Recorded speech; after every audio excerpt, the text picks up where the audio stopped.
Cześć Sławosz, Magda. Widzisz mnie? Jest.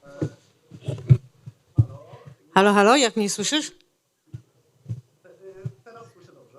Dobra. Ale nie widzę ale widzę za to pierwszą sesję. Dobra, albo ten, albo ten. Dobra. Sławosz musi być głośniej, bo ledwo co go słychać. Tak. Czekamy, aż cię podgłośnimy trochę.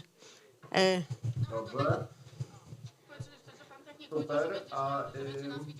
Słyszycie mnie? Z kim rozmawiam? Magda Kozak, hej. A, Wimy. cześć Magda. Cześć. Przepraszam, bo nie widzę ciebie. Aha. A to jak ruszy streaming, to wtedy będziesz mnie widział.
No, mam nadzieję, ja powiem o follow-up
Siadajcie.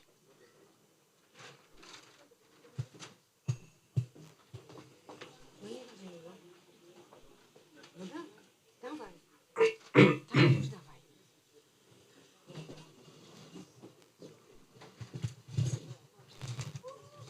Ladies and gentlemen, we have our very special guest today, Mr. Astronaut. Hello. Hello, hi, good morning. I'm very happy to be here. Unfortunately, only remotely, but and I'm sorry I couldn't join you in person. But this is what we have today. I hope during the second conference I'll be in person already, like with you. Thank you very much. So, you prepared a short speech on. Please tell us a little bit about your mission. I know everybody asks you now, so there's nothing new, but we love to hear it on and on. Yes, and thanks a lot for this invitation. First of all, I wanted to welcome you all, and for the first conference on space medicine. I hope this event will turn truly international and much wider in the future. And I hope this is the first one, but I hope there will be the whole suite of lectures. That is true. I am touring Poland now with the suite of lectures. Yesterday, I had my 7th lecture out of 17, and I tried to share my experience about the mission, training, preparation, as wide as possible, especially at the Polish universities. So the audience is very wide. And I also wanted to welcome because a lot of people who are now with you in the room were working on a mission, making this mission happen as mission managers, as people helping, to pull out experiments, schedule, timeline, preparation, management. And the space mission is a truly a big team effort. But as well, our technology that we tested and science has this unique character. No one could have expected before that so many of experiments will touch human physiology and psychology. I'm very happy that there is so many of experiments that we'll be presenting here today. I also met some of you. I met Professor Krzysztof Klukowski before, and I heard his presentation just happened a bit before. So that was hello. I remember this encounter. Yes. Congratulations, Order of President. Yeah. Oh, thank you so much, and thank you. I am very proud of this recognition, especially I took it on behalf of everyone working on the mission. So I think this is the recognition of the work a lot of you. Thank you so much for congratulations. Okay, so. Yeah, we're online. We're still online. Thank you so much. So, any thoughts on human science in IGNIS mission? How would you? Yeah, the input of it's so obvious for us scientists. But we have quite a huge presence today on the YouTube. I've heard that we have many people watching us and watching you especially. So, if you could tell us just in very simple language. What would be the benefits for Poland, for humanity, from our experiments? So, of course, the benefits will come in the next weeks and months. The real question is, what will be the extent of benefits? This depends on continuation of the studies and funding. The mission has ended on orbit, but the science does not end. I will be performing the science for the next months and years after the spaceflight. This is how it works. But as well, this is at this particular moment after the mission, what is decided is how big this impact will be. I can mention a couple of examples, and I know that there is a big international interest in some of the experiments, and this interest can be even more, but what is the most important is to promote our science and build these big collaborations. I can say that maybe I'll mention just some experiments, and this is not I won't be able to mention them all, but for example, for one of the experiments, astro-mental health. As we speak here today, I had a chance to touch on this experiment with multiple international groups. I had a chance to discuss the Lunaris habitat, as well as instrumental health experiment together with NASA, putting the research groups in contact. Lunaris habitat is in the world's biggest analog consortium that will run analog missions on each continent. So already this, we can see how big impact that can create. But what is important to expand on these collaborations. I can say on astro performance, for example, this is another experiment. I had a chance to conduct this experiment with the Research Institute in Sports Medicine in Spain, in Madrid. And this is that prepares and gets the best human body performance for Formula One drivers and MotoGP riders. Most of them who are followed by this institute are today's and were in the past world champions in Formula One and MotoGP. And I'm super happy that this consortium is being created. We can see this international interest. Now the real question is, can we use these experiments better in Poland? And another one is, for example, the scalable radiation monitor. I heard about the plans to potentially install, not only radiation monitors on the ISS to protect astronauts from radiation, but also our pilots in the Polish Air Force to be able to protect and measure the radiation to which pilots are exposed, obviously sometimes flying in an unknown terrain. Like all these ones, they have a truly big impact, can have big impact, but this impact really depends what kind of plans we are going to draw and what doors this will unlock. These experiments will be unlocked for multiple applications, including dual use, but also including civilian applications on the wider market. But without a support, without a wide discussions about that, and especially creating these consortia to promote our science, this will not happen. So I am very, very happy that this meeting is taking place now to be able to openly discuss what kind of applications we could unlock from our science after the IGNIS mission. Well, we'll definitely do our best to support you, and we're so happy that you support us. This conference is about connecting dots. This conference is about connecting people, connecting minds.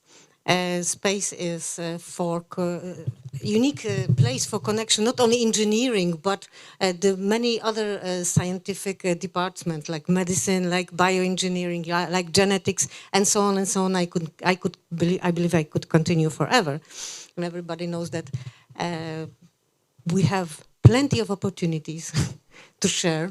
So I want you now to accept, on behalf of Director Grzegorz Kade, please accept our invitation to Military Institute of Aviation Medicine in person as soon as you have time.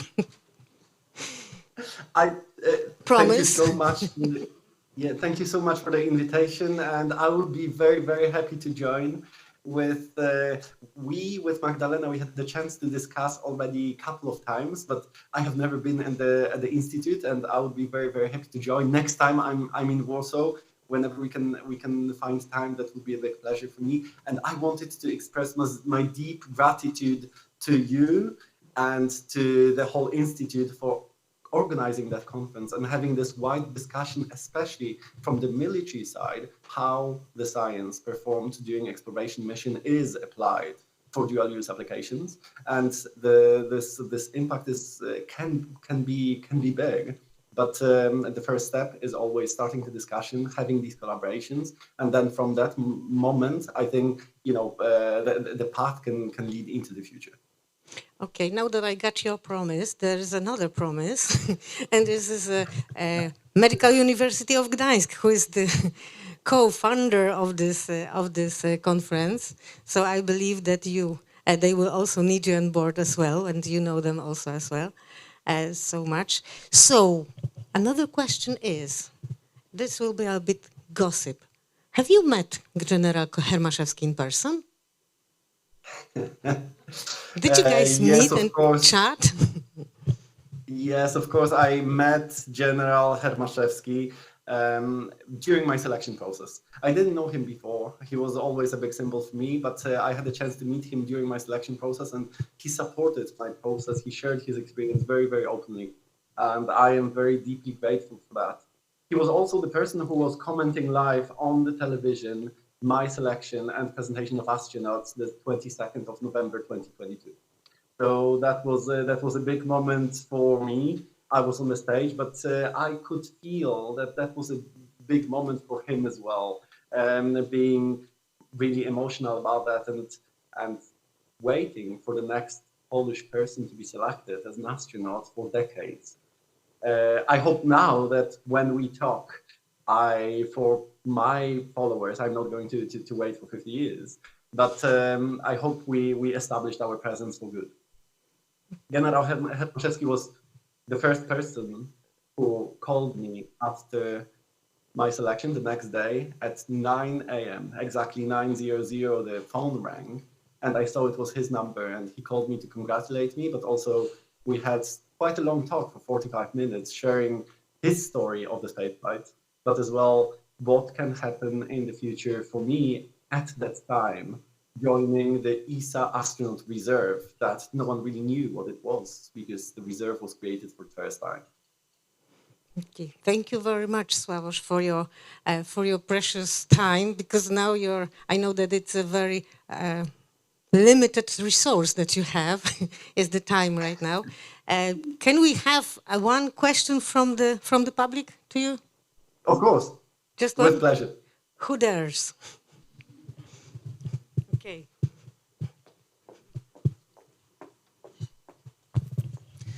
Hello. Would you like to sign up for the same medical test that Hermaszewski went through here in this institute during your visit here? Okay, excellent question.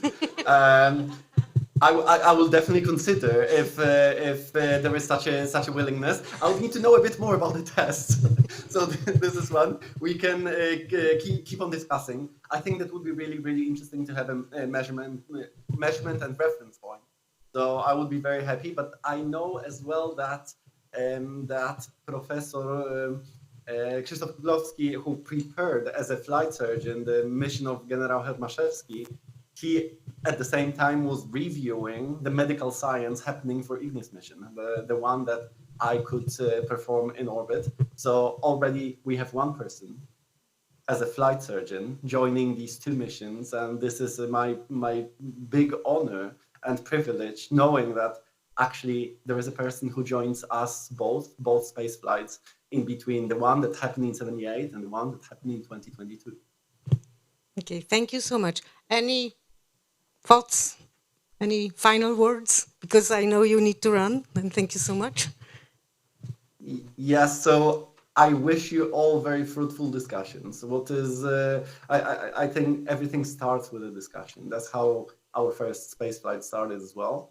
And now I think this is where we can potentially build bridges and create relationships, create cooperations, and look into the future to actually benefit and capitalize on what we have achieved. As I said, especially in the public eye, the mission ends, but science does not. And this is at this moment that these discussions are really important and can unlock the future applications of not only science, but also technology and what this mission brings to the table. And I can't wait to hear a bit more about conclusions. Magdalena, I'll be probably asking you for some notes from the meeting. And I hope the next time, maybe next year, for the second conference on space medicine in Poland, I'll be present in person. We all keep our fingers crossed. Thank you very much, Mr. Astronaut. And a big bravo. Thank you very much and keep up the great job. Thank you. And just as a last word, I wanted to send my regards as well to Karolina Twardowska, who joined my rehabilitation process Here she is. after the flight. And she, as a young medical doctor, I hope maybe she will be the next person holding at least and maybe connecting this mission to the next mission as a medical doctor already representing us internationally. Thank you, Sławosz, and hopefully see you at the next conference. Take care. Excellent, thank you. At the next flight. Thank you so much and goodbye. Thank you. Thank you and have a great day. Bye-bye. Thank you.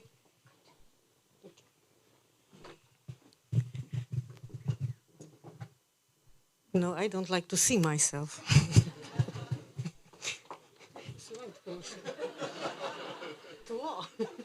Thank you. That's much better. So, ladies and gentlemen, that was our honorable guest. But we have some other big names here, because there was an astronaut who did the very brave thing. He flew to the ISS. But here are the people who stand behind the scenes, who make it happen, because this is not one man's job, but this is a many persons' job. So, first of all, welcome Dr. Zuzanna Paśko. She is Polish, but she's based in European Space Agency. And our aim, as I said, this conference is about connecting dots. We can connect the dots once we know where the dots are. So our main goal here today is to tell you how to apply, where to apply, how it works, how to make it happen. Because these folks, they did make it happen. It's time for us right now. Welcome, Zuzanna Paśko. Thank you.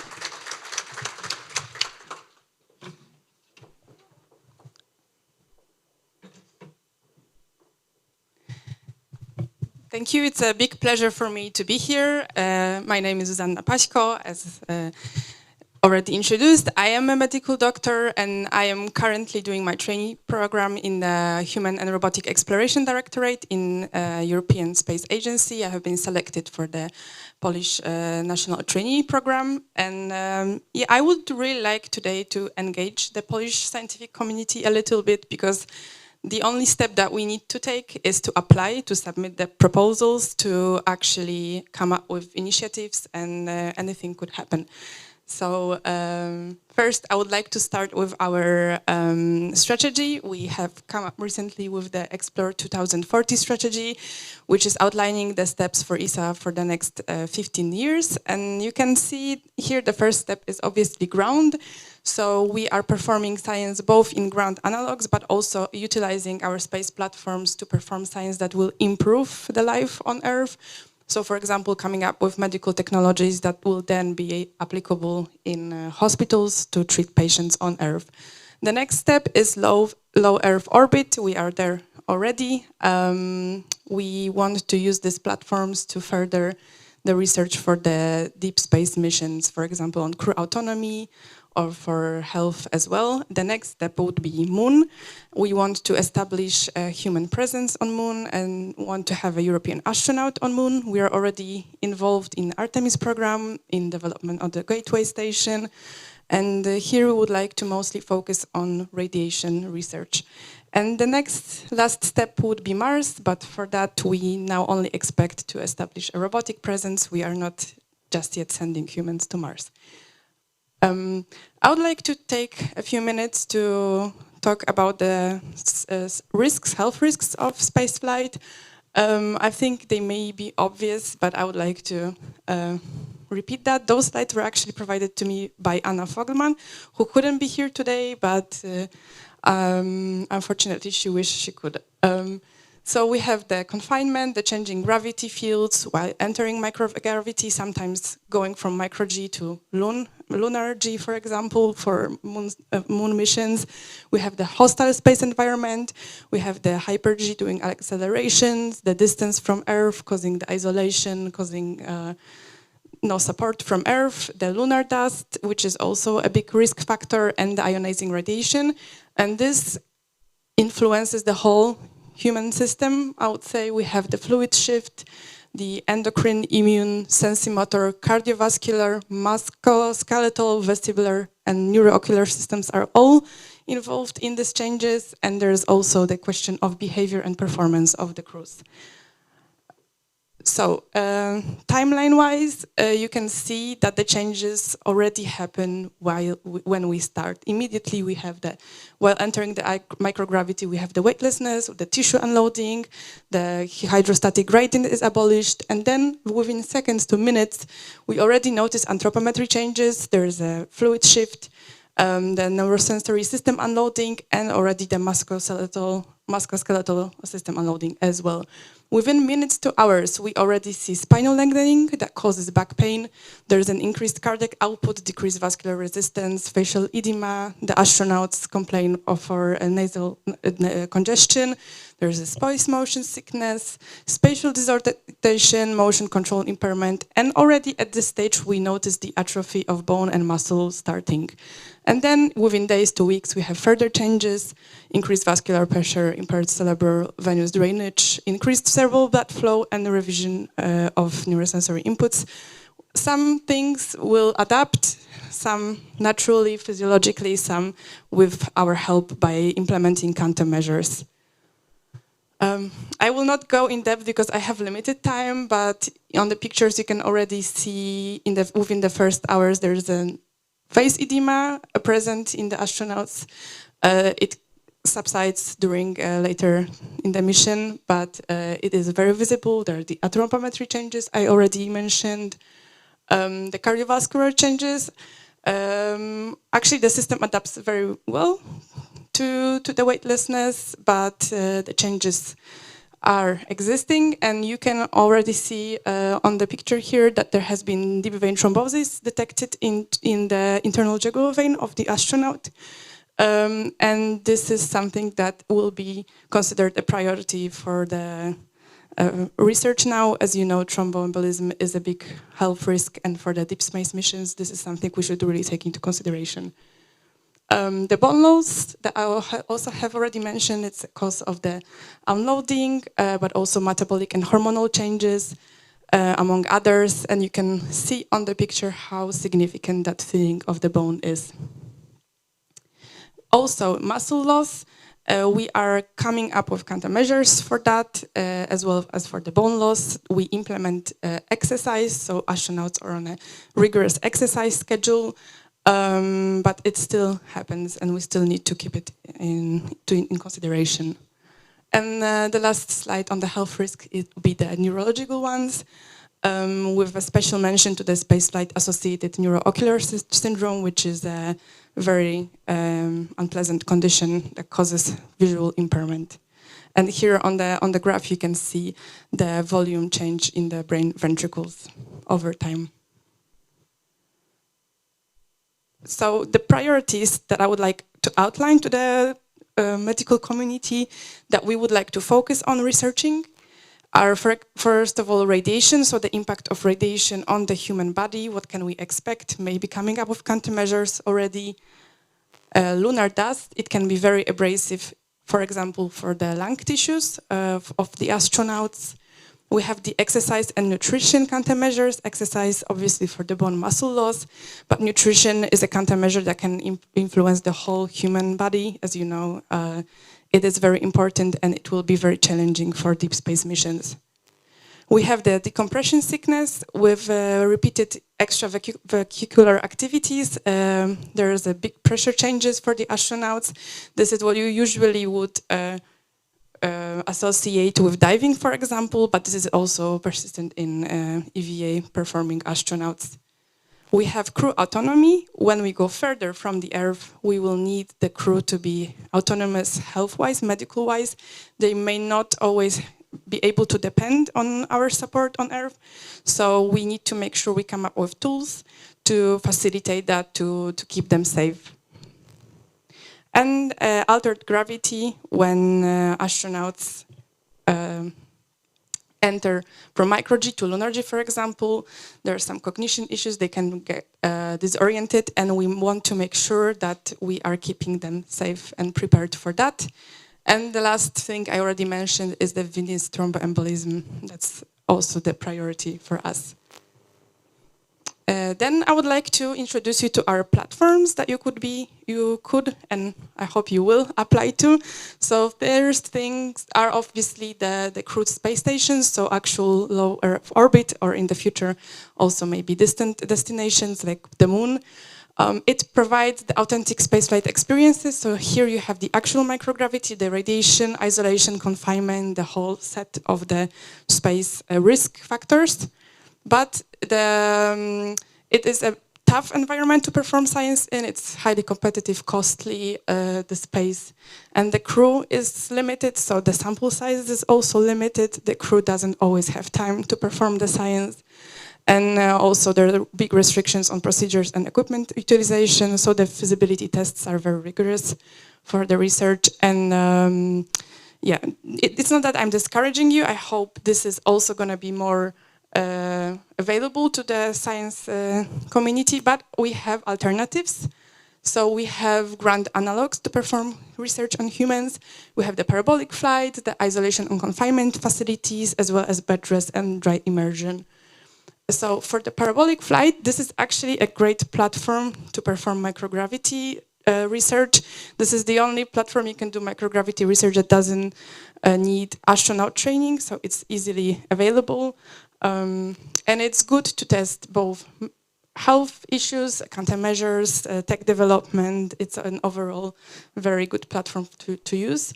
How it works is we have a plane that ascends rapidly, and then basically by entering a free fall and following a parabola shape, it induces microgravity. We can also have campaigns that do lunar and Mars gravity. We have 31 parabolas per flight.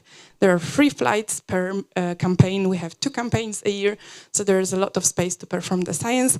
For microgravity, we have 20 seconds of the altered gravity. For the lunar and Mars, there's going to be more. And also, from my own perspective, I have participated in such campaign. It's very fun, it's very exciting, and the science teams are actually entering the plane usually to perform the science, so that's also a very good incentive. And the next platform is bed rest. So for bed rest, we have participants spending time laying down from 5 to 60 days, usually with a head down tilt. So it's a tilt at 6-degree angle. It mimics the microgravity conditions. It's a very great platform to perform fundamental research on human adaptations to the microgravity condition. And also it's a great platform to test the countermeasures to that. And we also have an option to perform the bed rest with artificial gravity and exercise with the centrifuge that we use at DLR. It has the exercise machine already built in, so it's a very good way to test how altered gravity, how hypergravity influences human body. It's also already a good way to test the countermeasures because we have the exercise devices. And this can be very well, it goes very well with the dry immersion studies. They complement each other very well. The dry immersion is a study in which the subjects are laying in water, which is covered by a flexible waterproof material. This also imitates the weightlessness, and this is also a great platform to perform research on human adaptation to weightlessness. We also have isolation and confinement studies. Those are mostly focused on team cohesion, on mood and psychological states, but we also collect biomarkers, and we also see, for example, how immune system reacts to isolation, or what are the changes in the microbiome. So for those, we have a couple of platforms. We have the Concordia station in Antarctica. We have the Envy Hub facility at Cologne, and also recently we started missions with submarines with Portuguese Navy. And starting with Concordia, it's an Italian-French station in Antarctica. There's already research going on in there, always on glaciology, astrobiology, astronomy, and climate. It's a very hostile environment during the winter. There's complete darkness. It's on a high altitude, so it's hypobaric and hypoxic condition, and the temperatures are extreme. It goes up to -60 on average in the winter. The missions are 1 year long. The smalls are the crews are small. They're very isolated. It's very far from the next human habitats, and we do research every winter over season, and we also have a medical research MD there all year long. So another facility that I would like to mention. Oh, I think it crashed. Sorry.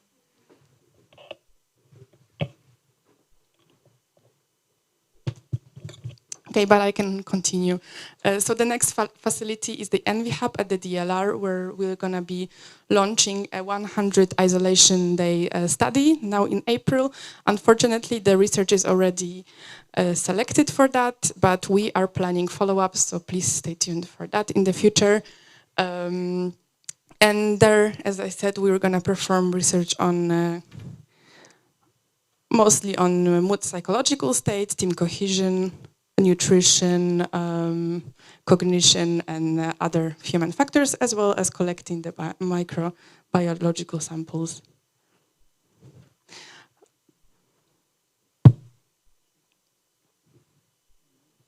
Okay. As I mentioned, we are also performing studies with the Portuguese Navy, with the submarines.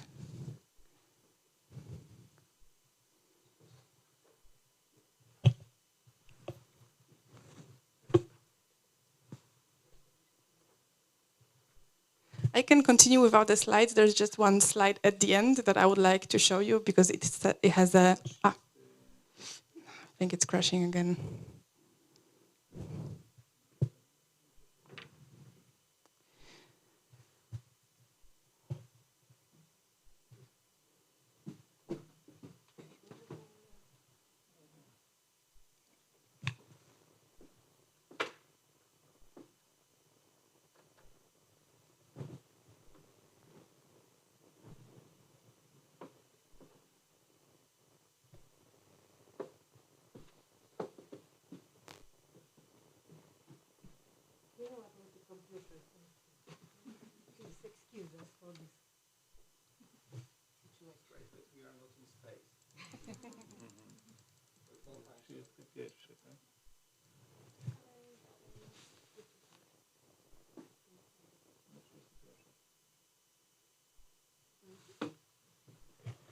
Okay, this I already mentioned. Yes, and now the submarines. It's also a very good isolation and confinement platform. It's very stressful because it is a military mission. So it's great to test for the immune system, for the stress factors, and for the team cohesion. Across all these platforms, we also collect standard measures that we plan to share with the scientific community later on so they can perform science. We want to collect the standard measures to keep it consistent so we know that the platforms will be comparable in the future and there can actually be science performed later on. So across all these platforms, you can expect in the future to apply for a call to use those measures for your benefit and for the space community benefit. We also have recently launched a biobank, so we will be collecting biological samples during our studies. The aim for that is when new technologies come in the future, so we can use the samples again, and maybe when new health challenges emerge in the future, we could also be able to take advantage of the samples that we have already collected and the studies that have already been performed. And now this is the most important slide, I would say. How to apply. So we have announcements of opportunity. Those are calls that we release for the science community. And you apply through the OSIP page. So the OSIP page, what I mean by that is this link, ideas.isa.int. You go there, you can browse through the calls that we have currently released. There's a very simple submit your idea button, and then it goes for the peer review, we evaluate it, and hopefully we select and implement it as well. Currently, we have an open call for the parabolic flights, so you can apply to that. The deadline for the next campaign is January 15th, so you still have 2 months to think about it and apply, and the topical teams as well if you have an idea that you think should be further explored. And we also will be launching a Concordia AO for the winter over studies pretty soon as well. So to keep in touch with us, to get all this information in real time, please also go to our website and subscribe to the newsletter. When a call is released, it's for sure gonna be broadcasted there. And yeah, please feel free to reach out to me if you have any questions. Here is the whole team.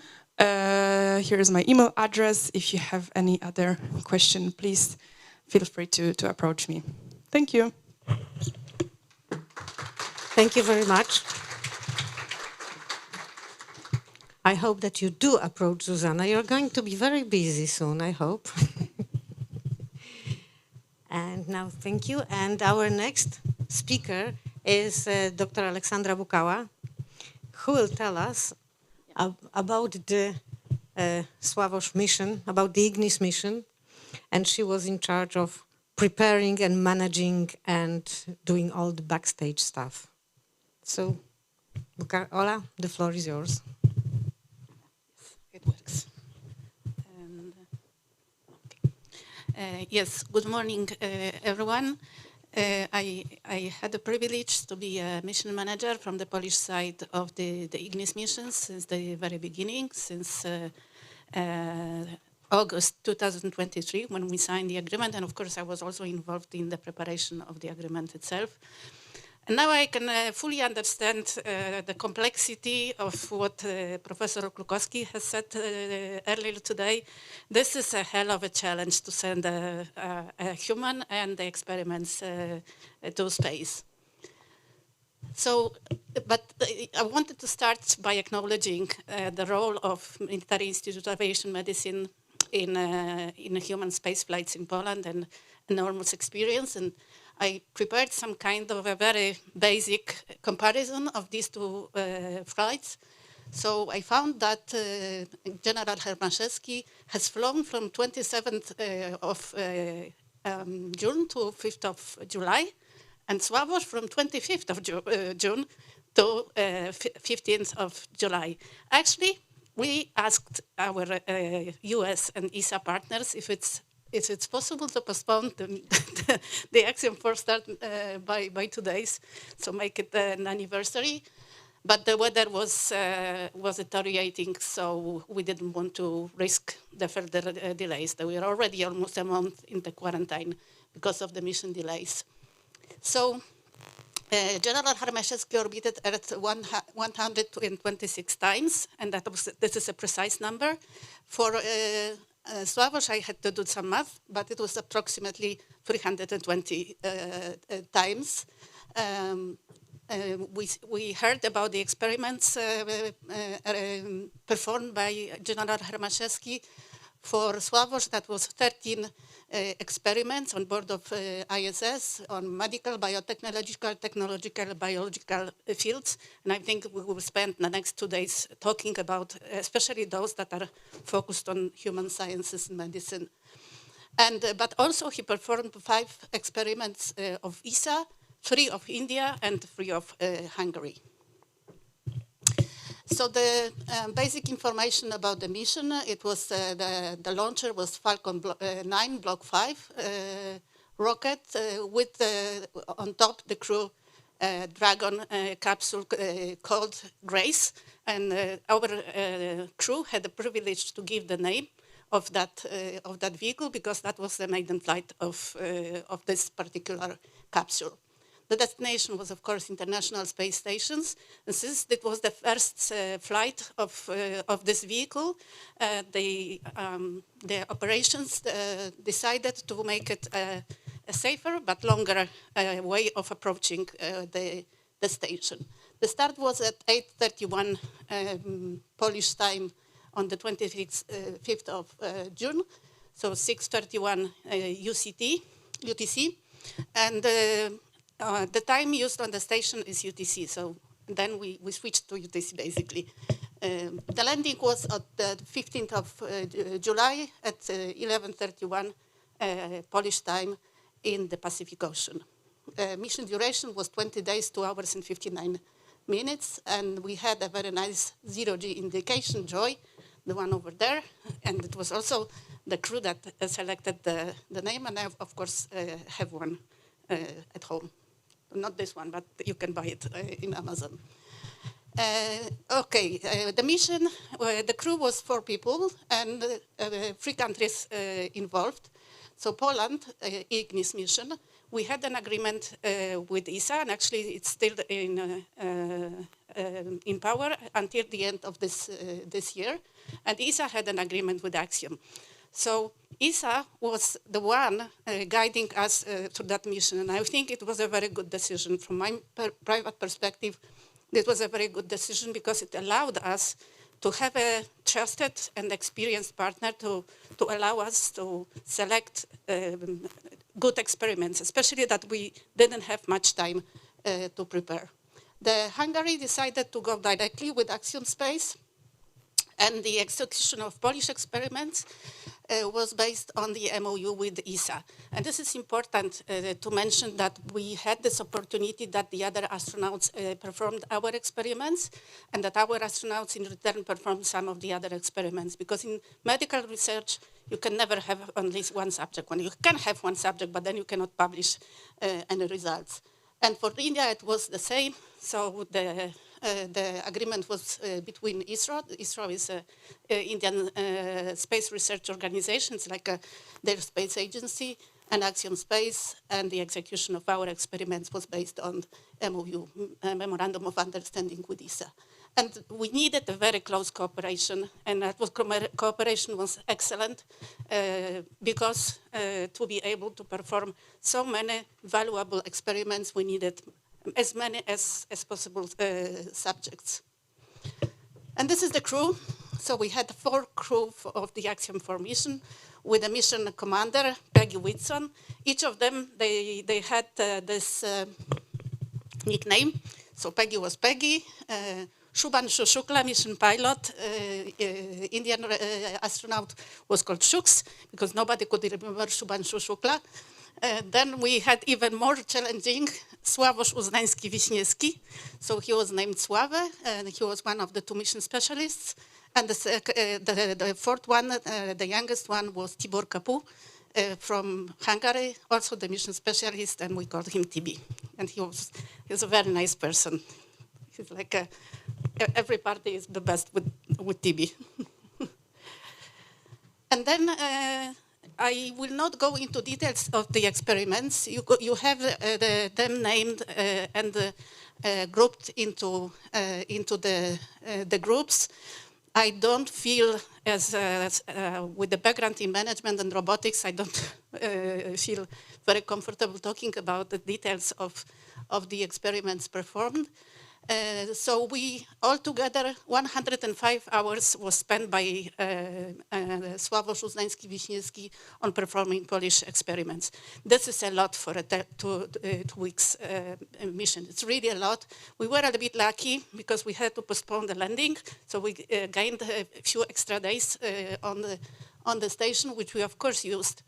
And the mission was in that terms very successful for many reasons. First of all 13 experiments made it to the ISS. That was not so obvious in 2023 when we started working with the teams, because nobody had any experience in Poland, and that was really something very, very challenging. But here again, ESA helped us a lot. The second one was that Sławosz felt really well on the station. So he adapted quickly. He was very happy, and you could see this on his face, that he's so much enjoying being on the station. He was always open to any changes, and I can tell you that there were so many changes every day. Every 20 minutes we had a change of the decision and the new tasks assigned, because some of the tasks were performed faster than we thought, others required more time.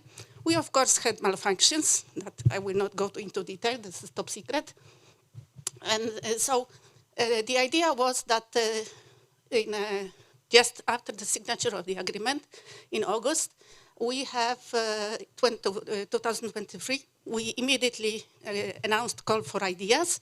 And that was really a very brief call for just idea and with a simple technical description.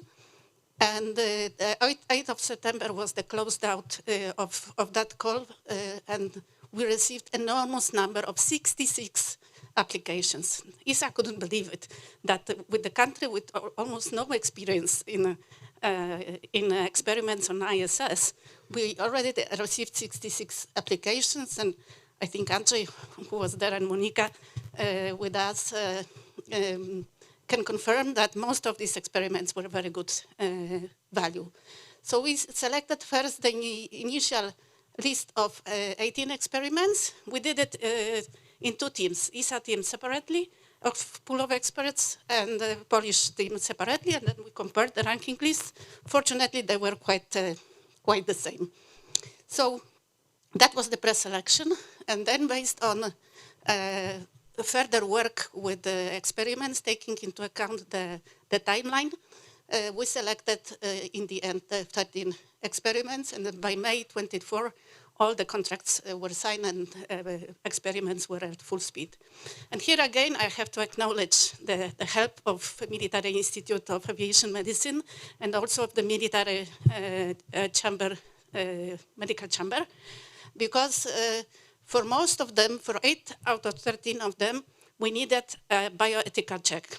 And we didn't have a procedure for that.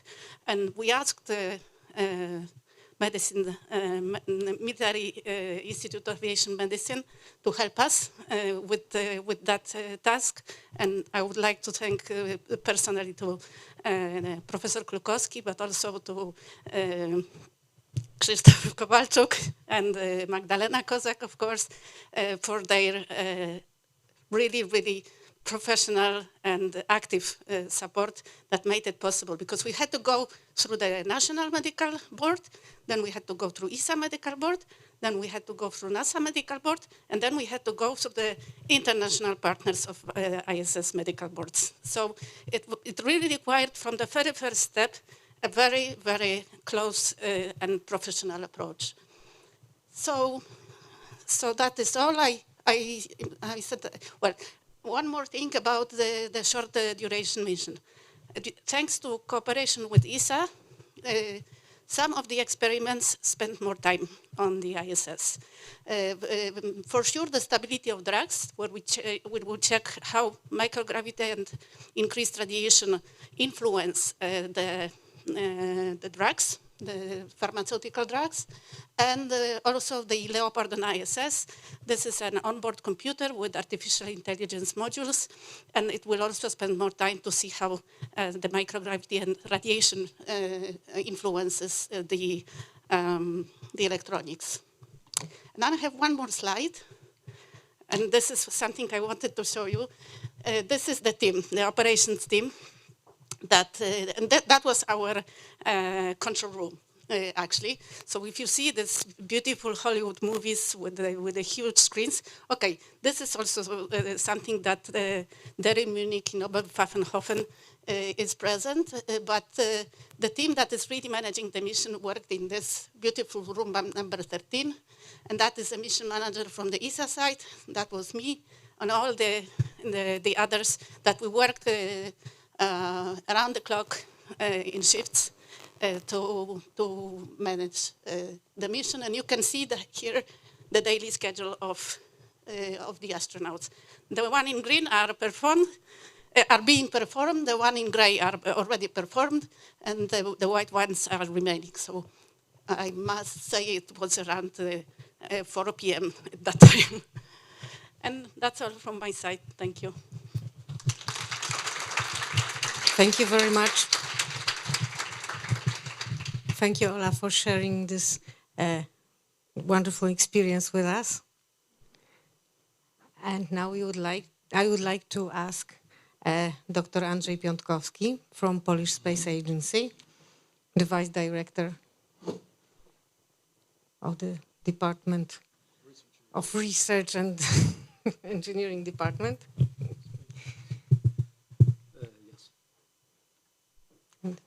Apologies for coming and for me coming and going, but the press is over there pushing. So I'll take over if you allow me. This is yours. Thank you very much. Thank you, Magda. I'll be back.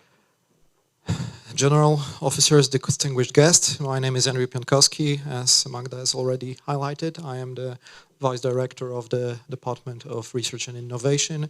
And also, as Ola has already mentioned, I was one of the coordinators of our experiments for the IGNIS mission. As for the experiments themselves, we had a very nice conference 2 weeks ago with Sławosz, where all the experiments were very debriefed in detail. So I would invite you to look that up on YouTube. However, what I would like to talk about today to you is more of a general context about dual-use space capabilities and how does the medicine fit into that, if it fits at all. And that was a very difficult question also for me to answer as I was preparing this presentation. So, to start a little bit on a very general way, in the allied community in NATO, we have something called the multi-domain concept. And of course, all the officers know it, but for the others, I will allow myself to briefly explain what it is. And basically, this is the idea that I think recently our Prime Minister has highlighted to the public, that during wartime, the military fights battles, but actually the war is fought by the state itself. And all the strengths of the state are necessary in order to successfully win the war. And what the multi-domain concept is, basically, not to going into military details, is that all the functioning areas of the state are required in order to successfully conduct warfare. And this is something that's called by a shortcut PMESI, which is from the Allied Comprehensive Operational Planning Directive. And it means that in the wartime, we need political, military, economic, social information and infrastructural assets in order to be prepared to meet the enemy on the battlefield, but also on other planes, like we see here, in the war in Ukraine, in terms of media, in terms of strategic information, in terms of economic development and ability to sustain our operations. So, what it basically means is that currently the separation between wartime and peacetime is very fragile. So not all battles are fought on battlefield necessary. And because of that, capabilities that seem not to be directly kinetic or military in nature are also very important to the state and its ability to sustain itself in a conflict or in a hybrid warfare. So, just as I said, during crisis or war, the whole state is fighting, and not just the armed forces. And this concept greatly expands the catalog of dual-use capabilities. And in that catalog, there is a room for medicine or space medicine. So how that applies? First of all, we have to understand the general concept of how the multi-domain is perceived. In the small military community, the multi-domain is the ability to use all the strengths of the state to achieve a military goal. But that's a really rather narrow approach. On a higher level, on the level of the whole state, it means that all the domains of a state, all the areas of the state which are called the PMESI, as I already mentioned, are used to achieve a unified political goal, to achieve a strategic end state, which basically will be winning the war or surviving the war in some cases. And in that regard, we have to ask the question where the medicine is. So medicine may seem to be missing from all those brackets and all those statements. However, medicine is present in all those functional areas of the state. So political, military, economic, social. If you don't have a functioning healthcare system, it's difficult to say that you have a functioning state. And on this very general strategic level, this is the place for medicine and also for space medicine. Because as I perceive it, space medicine is an incentive for innovation in general medicine. That's one of the main purposes. And I have to have a short disclaimer here. My knowledge about medicine itself is very limited. So what I say to you in the next slide, please take in a grain of salt a little bit. During my career, I had the privilege of piloting two medical programs. One was a medevac program, which was more focused on the helicopter platforms rather than the medicine itself. And I had a brief pleasure of working with our Special Operation Forces Command on the Role 1 implementation training for allied operators. But again, my involvement in the medical details was very limited at that time. So, going into another slide. This was what I said previously was a very general strategic level, and now let's head down to the tactical, technical level. Space medicine in the center. So, how does the space medicine connect with the space domain? Well, the short answer is, and I've thought really hard about it, is that it doesn't at the moment. Until we have space cruisers and crewed warfare being performed in orbit, the space medicine itself does not have a direct translation to the space capabilities we currently use in Poland, but also in the Alliance. And it would be good to list a little bit of those capabilities, because while they don't benefit from the space medicine itself, they do have some impact on the space medicine. So first of all, it's position, navigation, and timing. We generally know it as GPS, but for military, it's a little bit complicated, more complicated. It's used to coordinate movement of troops. It's used to guide precision-guided munitions and so on. Early warning. This is a little bit misleading term because in the space domain, early warning is very limited. It's a capability that's only used to track ballistic missile launches. So, and that's it. That's what we in space know under the term early warning. GeoMethoc, this is a geographical and general weather support from space to the ground, but also about space weather impact on space capabilities, because, for example, solar activity can impact our communication devices. It can impact how the spacecraft that are supporting ground operations behave in space, or if they are working at all. And those three are very important because they can support space medicine or medicine in general on the ground. GeoMethoc, obviously, how space weather, especially radiation, impacts human organisms that are on orbit, so astronauts, but also medical experiments that are being performed, which is very relatable to our discussion today. Early warning seems to be a little vague, but generally in case of nuclear event, this will apply. Hopefully it will never happen. And PMT is a general capability that we use very frequently in all areas of our human activities, and this would also imply very general as enabler for space medicine. As for the rest, I will just briefly mention them. So SATCOM, intelligence capabilities, observation intelligence capabilities, space situational awareness, data relay and tracking, anti-satellite capabilities, and all things related to space transportation, whether it be moving objects into orbit or using ballistic missiles to transport warheads. That really does not apply to space medicine. So, what space medicine itself has to offer, both to military capabilities and to general capabilities of the state. As not being an expert on medical capabilities, it was hard for me to conceptualize it.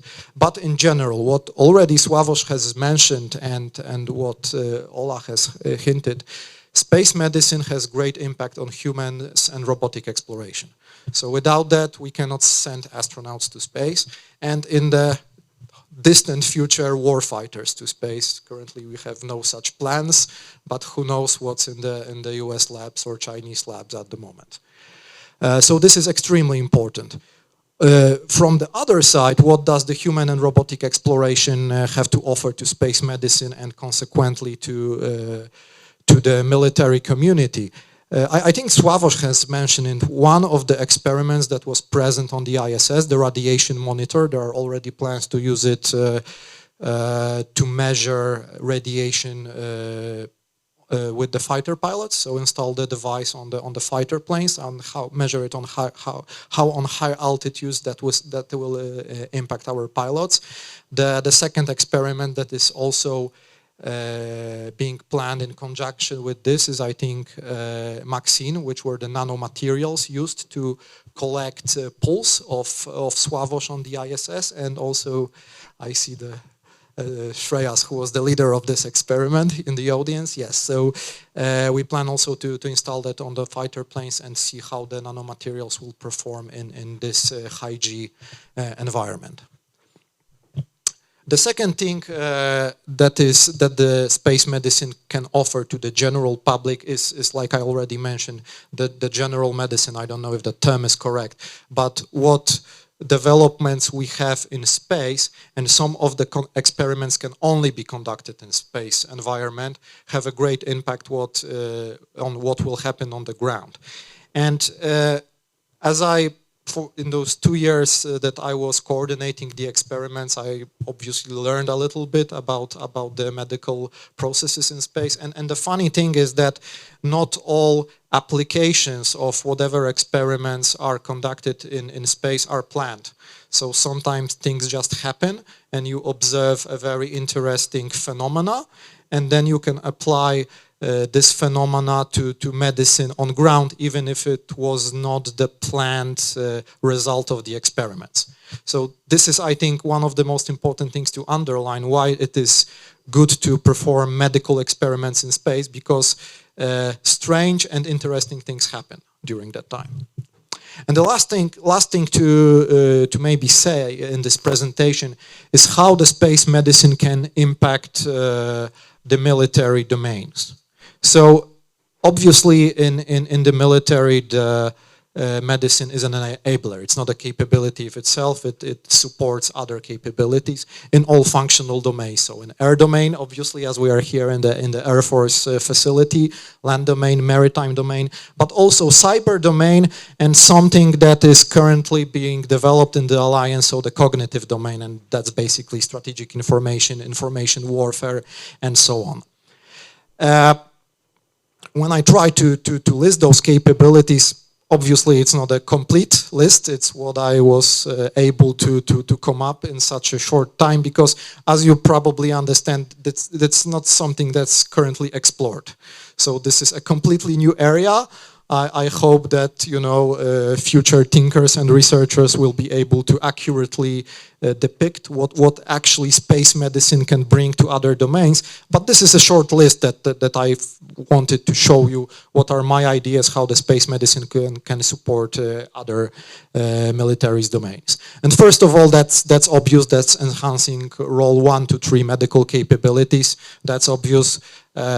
Whether it be, you know, combat medics performance, or whether it be a very complicated operation performed remotely from, you know, European hospital onto the battlefield.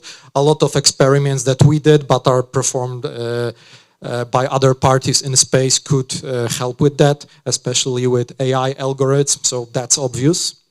The second thing is a soldier's performance. So the process of selecting astronauts is very demanding. It's also very well established, and therefore selecting personnel, military personnel for high performance with missions, and that will obviously be fighter pilots, SF personnel, probably underwater maritime personnel. These 3 domains, and obviously many more, could benefit from the process that we use to select astronauts and also to care about their health.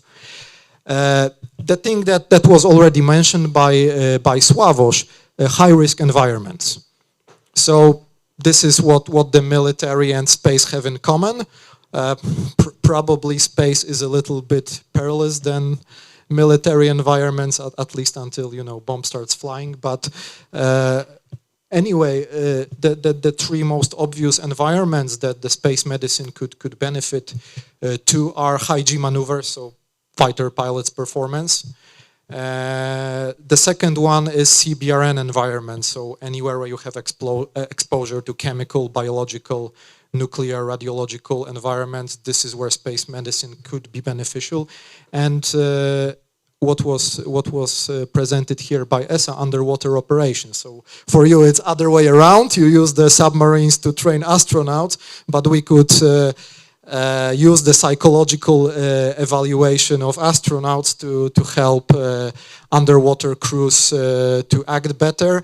And this is my personal experience, because one of my former bosses was a commander of submarine squadron, and he told me that despite all the submarine guys being, you know, top performers just as astronauts, the first time they come to submarine and they submerge, they are very scared. So, you know, you need a lot of psychological help for them to stay on board, you know, and to perform their duties. So that's really important. And the last thing I thought about is psychology. This is not usually highlighted. It's not, maybe doesn't sound that important, but it is very important. And two applications I thought about, it's obviously treatment. So whether it be PTSD or preparing soldiers to perform in those high-risk environments, but also for the offensive. And this is, for example, where it comes in contact with cyber domain. As we know, the weakest link in cyber protection is human factor. So as you read and explore all the cyber operations, especially offensive cyber operations, they are mostly targeted not on computer systems, but on the human operators. So gaining knowledge about human psychology in demanding conditions, and you can easily, you know, compare an astronaut to, for example, some IT guy being stuck in a remote base somewhere and being bored, finding out how his psychology works and how to affect his psychology for him to make a mistake could be very beneficial to cyber operations. So this is basically what I wanted to tell you. As again, to sum it up, this is a very new area to explore. And for me, the most interesting part of being the coordinator of the experiments and basically learning about medicine, because my previous knowledge was very limited, is that the experiment itself is a very good catchphrase, because you don't know what will come up from it. And having the privilege working with all the people who are preparing the experiments, I know that what was done on ISS, the let's say the official goal of the experiment, is only a fraction of what the technology being employed there is capable of. And currently we are discussing with the teams how to move those experiments forward and hopefully benefit the public, the military, and all of us combined. Thank you very much.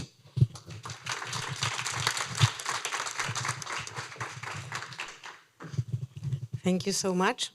And the last not least speaker of our session is Dr. Agnieszka Kuczała, who is in charge of human and robotic exploration delegation in ESA. From Poland to ESA. Good morning. I am Agnieszka Kuczała from the Ministry of Science and Higher Education, and I am a delegate to some ESA bodies like Science Program Committee and Program Board for the Exploration Program called PBHME. And today, that's my first slide. Today, I would like to present my national delegate's perspective for the programmatic aspects of funding science in ESA.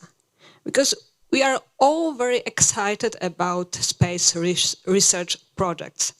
But what we need to do that is money. So I would like to say a little bit more how to get funding. So we have different programs, different funding schemes. We have a cornucopia of programs. But to put some order in that, I would like to say the first general thing. We have mandatory programs in ESA and optional programs. Among mandatory, we have a science program and basic activities, and optional programs are the programs like EGP It's enigmatic name, but it's exploration program called also Terra Nova. Other programs is PRODEX and or programs related to Earth observation or space safety. All these programs are funding science, but in different ways. We have multiple rules of implementation, multiple principles how to get funding. For example, in some programs, we have letters of endorsement, letters of support. In other programs, we need to enter in open competition. In other, we have direct negotiations, announcement of opportunity. Open competition is something that is related more to industrial world. For science community, what is very important is announcement of opportunity that are issued in, for example, on the platform OSIP that Zuzanna has mentioned. And we have also programs that are differently managed. Some programs are managed top-down, and other are managed in the bottom-up processes. Yeah, I would like to repeat what Zuzanna has already said about OSIP platform, because it's a main entry point for novel ideas into ESA, and both in response to specific problems and through open calls for ideas. It's very, very important to know this platform, and I think the best thing you can do after this conference is to go to the internet browser and search this one platform.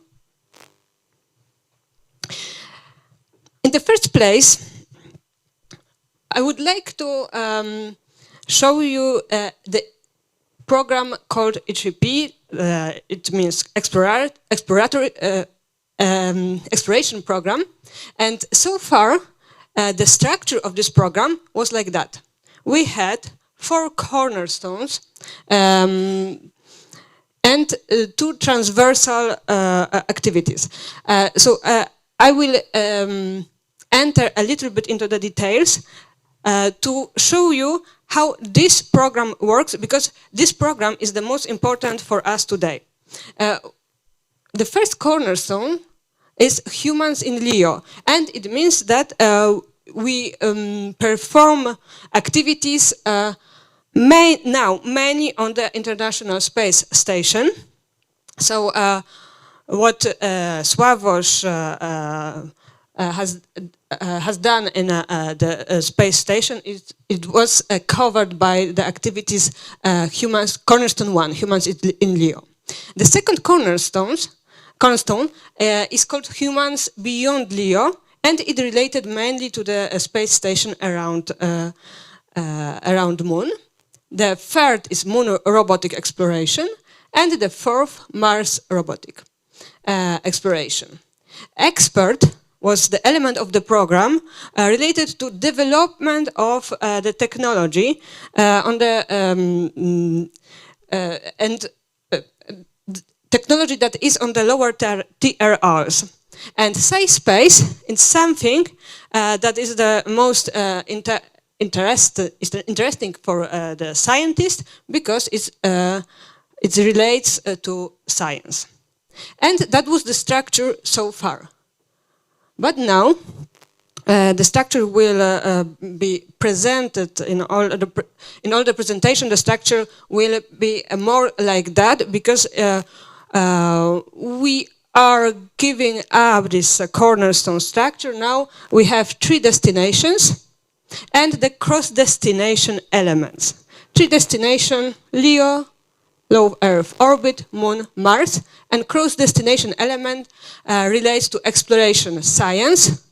Earlier it was called SciSpace, now exploration science and expert.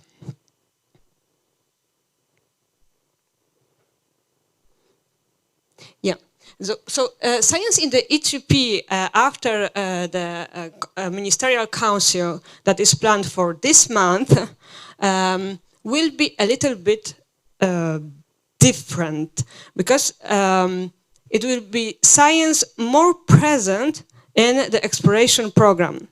Exploration program in its nature is also scientific program, but now there will be even more science in this program. So as Zuzanna has said, there are ground-based platforms and orbital platforms, even suborbital activities. I will not repeat that because it's something that you already know. But what is important in the new exploration program is to know that now we will have two streams of science in the exploration program. Exploration-focused science, which will be driven by the programmatic needs and closely linked with technology de-risking. So it will be all that is enabling the exploration. And the second stream of science, it's exploration-enabled science. I really like this word, curiosity-driven or applied research, based on competitive announcement of opportunity and scientific excellence. So that it's something that is enabled by all the exploration program does. So exploration program provides a low Earth orbit platform and enable you to perform your research, even not related to further exploration. And each stream of exploration science has its themes. Exploration-focused science, so this science that will enable us to go further in the exploration, has the four themes that are important for what we plan in this program. The first is local resources, second, environment and effects, third, crew health and performance, and fourth, habitation. So for us here in this room, the third theme is the most important, crew health and performance. And I see your place in the exploration program here in the exploration-focused science. But not only, because in exploration-enabled science, the second stream, you can also apply for funding. And the topics are like basic and applied physics, biology and human physiology, which is also very important for you today, and planetary sciences. But the funding for these two streams will be different. For exploration-focused science, the funding is directly for the EGP program. And for the exploration-enabled science, the funding comes from the national schemes, let's say like that. Now, to not be so lost in the ESA environment, ESA landscape, I would like to present to you ESA science program. You can feel a bit lost now because ESA exploration program is already a science program. But this science program called science program is a program that has different topics like astronomy, solar system science, fundamental science, and we have here long-term planning and different approach than in the exploration program, because it's a bottom-up approach. Exploration program is defined by the ESA and the member states. We have 3 destinations, and we know what we would like to do. ESA science program is defined by the science community, which is applying to the call for interest, call for projects, and we have the missions like SMILE, Plato, Ariel, Common Interceptor, Arrakis, Envision, LISA, and Athena. All these missions are selected in the open codes. We have quite small missions like Comet Interceptor. Poland is also present in this mission. It's now in the pipeline. We have a little bit bigger mission like Envision, and the large mission called L mission, LISA and New Athena. For example, LISA is related to gravitational waves, New Athena to black holes. We have that was Cosmic Vision. That was the long-term planning that is now performed, and Voyage 2050 is something that is just starting. And the calls are open. Some calls are open, others are already closed. For medium fast and mini fast missions, it's already closed, but the most exciting is L4 missions that now will be started. And now I will move on to another program, which is different beast, products, an optional ESA program for funding space science. We have third science program. I know that you can feel a little bit dizzy because this program means another way of applying for funding. Products it's a program only for the member states that which have no national science program for space, dedicated national program for space. And this program now is used for funding the payload science, payload instruments for the science, the big science program. For the public administration, it's a very comfortable tool because it fills the void of an absent national space science program. And as the Polish delegation to ESA, we can take advantage of the ESA help in managing this managing the contribution to the science payload. For the Polish entities, it's a tool enabling participation in building the scientific payload in ESA missions, and it also means assistance and facilitation tool. The most important science projects funded through products are Comet Interceptor, now Ariel, Fine Guidance System, New Athena, JUICE, SWI, and RPWI. And now it's only that is funded through products, but it's a very flexible tool, and I hope that in the future, you will have also possibility to take advantage of this tool that ESA is giving us, the delegations and the entities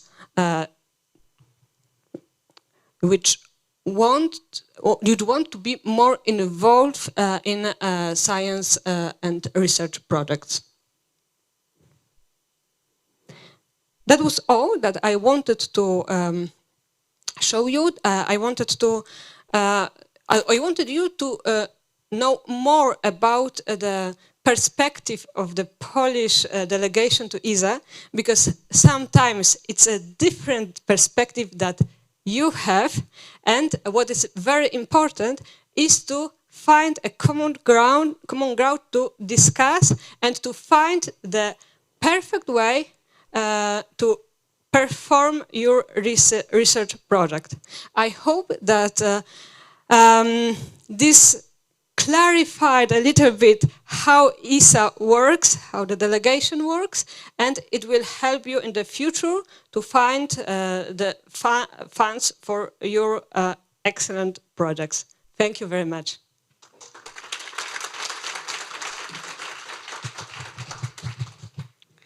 Thank you very much, ladies and gentlemen. And I would like you to join us, to ask you to join me in the coffee break. Please come back here within 20 minutes. Thank you.